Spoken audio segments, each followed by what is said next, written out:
College Sharda Narain hospital Mau. आज हम आपके सामने बात करेंगे कि बच्चों को ठंड से कैसे बचाया जाए।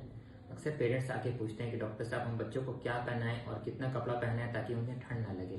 तो इसका जवाब सीधा सा है कि जितने कपड़े जितने लेयर आपने पहने हुए हैं बच्चे को उससे एक एक्स्ट्रा पहनाएं।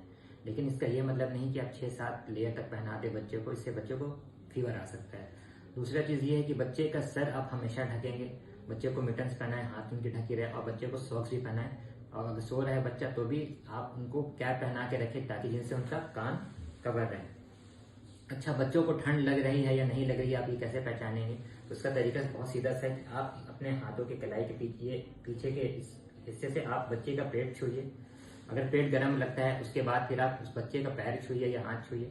अगर आपको हाथ या पैर छूने से हाथ ठंडे लगते हैं या पैर ठंडा लगता है और बदन गर्म लगता है, इसका यही मतलब है कि बच्चे को ठंड लग रही है, क्योंकि इसी जगह से सर से, हाथों से और पैरों से बच्चे का हीट लॉस होता है। तो अगर आपको लगता है कि बच्चे का पेट गर्म है लेकिन थाई या पैर ये ठंडा हो रहा है तो इसका मतलब बच्चे को ठंड लग रही है। तो इस चीज का आपको ध्यान रखना पड़ेगा।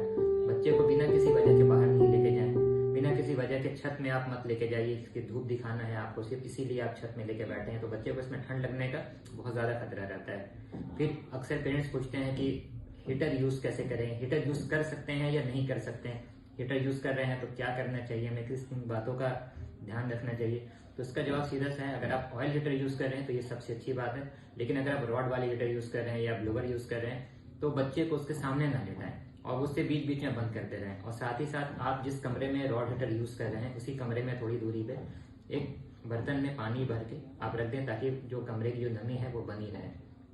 और बच्चों को अक्सर मसाज कर दिया जाता है, जो कि सबसे इम्पोर्टेंट टॉपिक है। मैं बताना चाहूंगा कि अक्सर हमारे पास बच्चे आते हैं जो कि सिर्फ मसाज करने की वजह से बीमार पड़ जाते हैं। तो मसाज करना कोई गलत नहीं है, लेकिन ठंड में पूरे कपड़े खोल के मसाज करना और उस कमरे में मसाज करना जहाँ का टेम्परेचर 25 से 30 डिग्री नहीं है, उस कमरे में आप मसाज कर रहे हैं, ठंडे में मसाज कर रहे हैं, तो ऐसे मसाज का नुकसान ज्यादा होता है, फायदा कम होता है। तो आप मसाज करिए, लेकिन जिस कमरे में मसाज कर रहे हैं आप उस कमरे में देखिए कि उस कमरे का टेम्परेचर मेंटेन करके आपने रखा है या नहीं रखा है। अगर ऐसा नहीं है तो आपको मसाज ठंडे में करना ही सही नहीं है।